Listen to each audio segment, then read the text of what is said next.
What happened on October 7th? Palestinian resistance groups launched an unprecedented attack on their occupiers and an unprecedented escape from the open-air concentration camp of Gaza. The flood was the first major military campaign originating from within Palestine and one of the greatest asymmetric warfare victories of our time. Following a wave of light rocket attacks on Israel in over 40 locations, militants simultaneously breached the barriers that surround Gaza, most iconically with paragliders and bulldozers. They attacked multiple Israeli military bases and settlements, and most infamously, a music festival. The Israeli army collapsed within hours, leaving Gaza's borders open for regular Palestinians to escape and carry out spontaneous attacks on their occupiers. Overall, 1,200 Israeli settlers were killed, including 340 active military, and 250 were taken hostage to use for prisoner exchange, including 40 soldiers. These numbers are contested because Israel applied the Hannibal Directive, killing hundreds of settlers to prevent them from being taken hostage. 48 Israeli gunship helicopters spent all their ammunition that day. The flood was a brilliant, audacious, and perfectly legitimate military operation by severely under-resourced resistance forces operating in conditions of siege for 16 years and partial siege for much longer. The operation was unexpectedly successful, shattering the myth of Israel as an invincible military and intelligence state. The Zionist entity's response to October 7th has been shocking. Israel has systematically destroyed Gaza and slaughtered maybe more than 300,000 Palestinians via near constant bombardment and a near total blockade.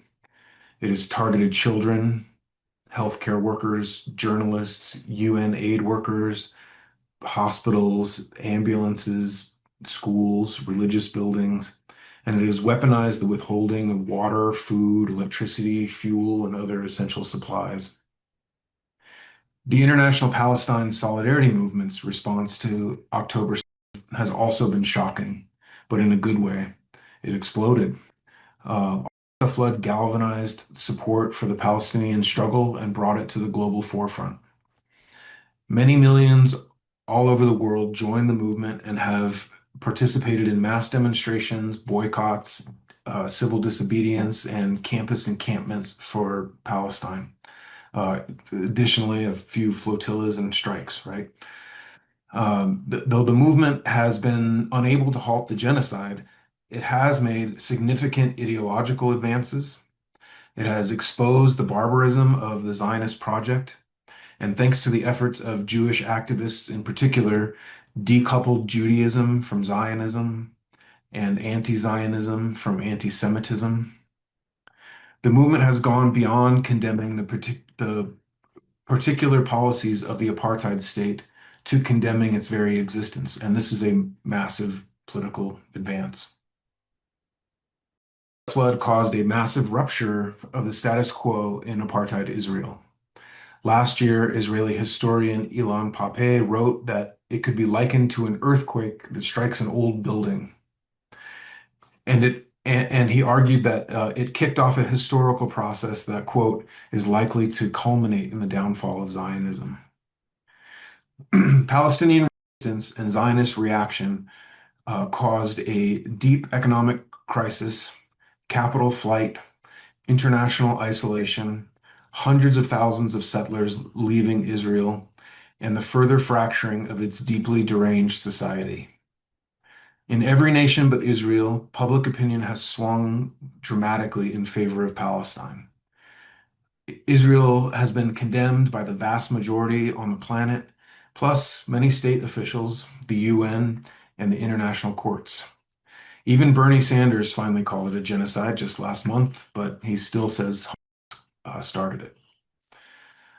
Also last month, a senior official, Ghazi Hamad, said, quote, you know what is the benefit of October 7th now?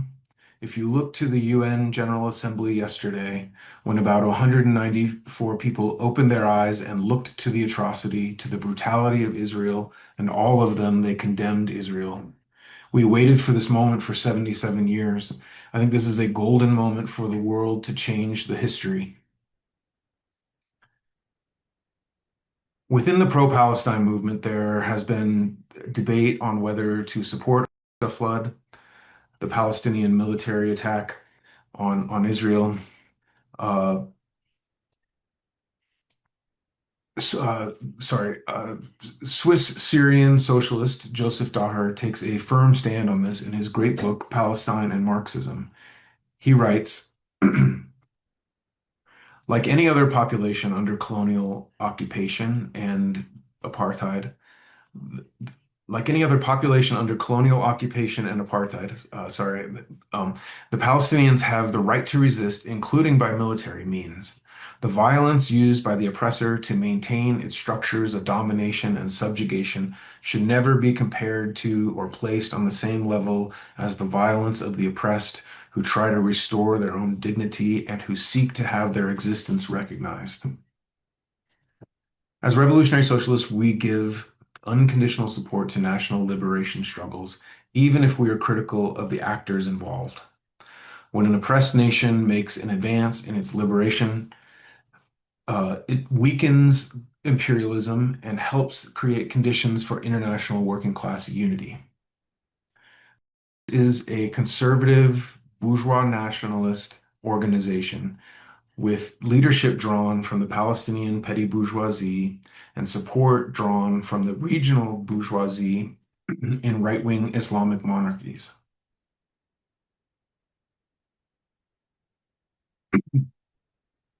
Its vision of a free Palestine has more to do with the growth of Palestinian capitalism and their hopes of becoming players amongst the other Arab ruling classes of the region than it does with the interests of the Palestinian working class and poor, who are often relegated to a passive supporting role in strategy. Though we do not support Hamas politically, we do not condemn the flood. In fact, we applaud it. And we agree with the majority of American youth that it was justified. Recognizing that support for armed resistance does not necessarily mean support for the political program of resistance organizations is vital to the success of the movement. If people think that they have to support Hamas's reactionary political program in order to support their armed resistance, they will be less likely to support armed resistance. If they don't support armed resistance, their support for Palestinian liberation will be limited. Uh, so let's compare flood to the 1968 Tet Offensive during the Vietnam War. Vietnamese resistance was led by the National Liberation Front, which makes an excellent point of comparison with since we rejected Stalinist politics, which led it to betray the workers' movement and the left in Vietnam, including by massacring Vietnamese Trotskyists. The Tet Offensive, like Al-Aqsa Flood, was a surprise attack that bloodied the nose of an imperialist invader caught completely off guard. And it too was a desperate gambit that resulted in heavy casualties and a loss of military advantage, while conversely fulfilling the goal of a political victory. It showed the world that the US was not invulnerable and that the war would henceforth be a bloody and protracted one. Because of this, it galvanized the anti-war movement worldwide, putting immense pressure on the US government and the military. Today, the Tet Offensive is seen as a turning point in the war that ultimately led to the US's defeat and is still lauded by socialists for that reason. Similarly, the flood represents a historic shift in the dynamic of Zionist occupation, an unprecedented offensive against a viciously genocidal occupying force, humiliated on the international stage in a way that it never has been before. The images of bulldozers knocking down apartheid fences, of fighters on paragliders and motorcycles winning a victory against one of history's most fearsome military powers are indelible and inspiring. In that sense, October was heroic. It deserves to be compared to Nat Turner's rebellion and the Warsaw Ghetto Uprising.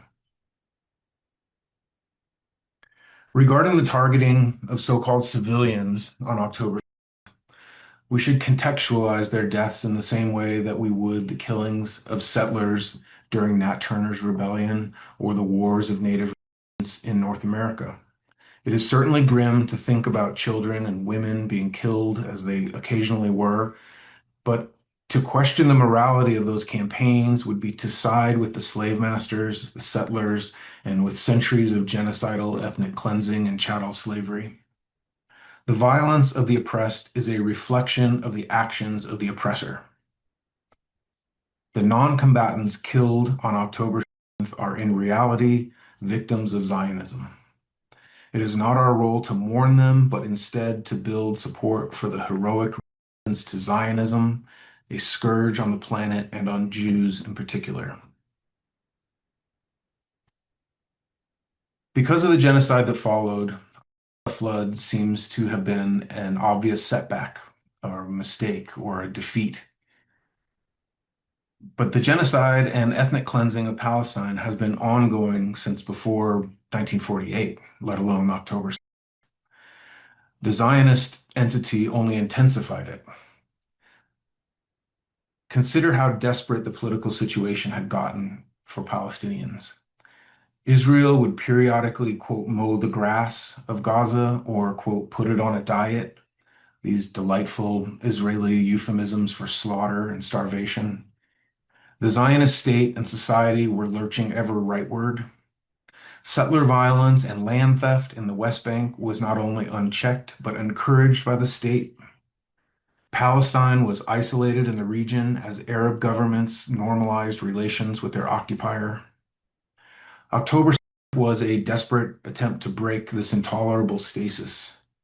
Indeed, it did result in an international solidarity movement like we've never seen, tremendous advances in consciousness, and a geopolitical shakeup that is still playing out. And it may have spelled the beginning of the end of the Zionist project itself. As our comrade Brian Bean wrote on October 8th, quote, "It seems tragically unlikely that the armed resistance in its current state will be able to militarily defeat the enormous Zionist military apparatus. Despite this, the attempt to make a crack in the edifice deserves a cheer as a blow against the oppressor and a gambit to alter the conditions." As Marxists, we can get so lost in our analysis that only mass working class action, particularly in the region, uh, can defeat the Zionist entity, that we fail to recognize the role that armed resistance is playing in the process. So does October represent a defeat or a victory? I want to suggest two possible answers.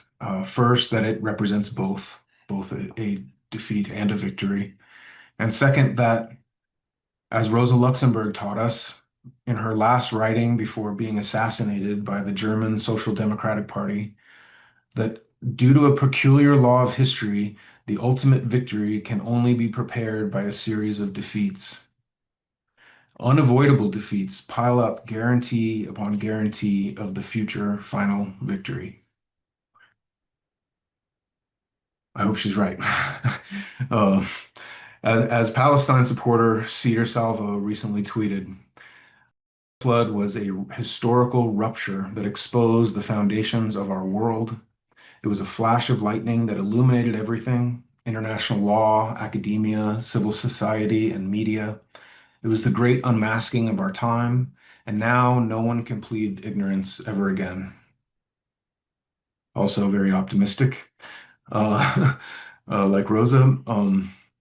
But new fissures have opened up in the political landscape of the Zionist entity and the U.S. and all over the world. More and more people are willing to take to the streets and challenge the system. It's our task to widen these fissures, to struggle alongside and recruit from among the radicalizing masses, and provide them with weapons of history and theory, and provide ourselves, first and foremost, um, provide them to ourselves. Uh, it is our task to build solidarity with Palestinians in struggle. The fight for Palestine is all important in its own right, but it is also an integral part of the fight against capitalism. So socialists must be loud and unequivocal in our fight for Palestinian liberation and for Palestinian existence in all its forms. Long live the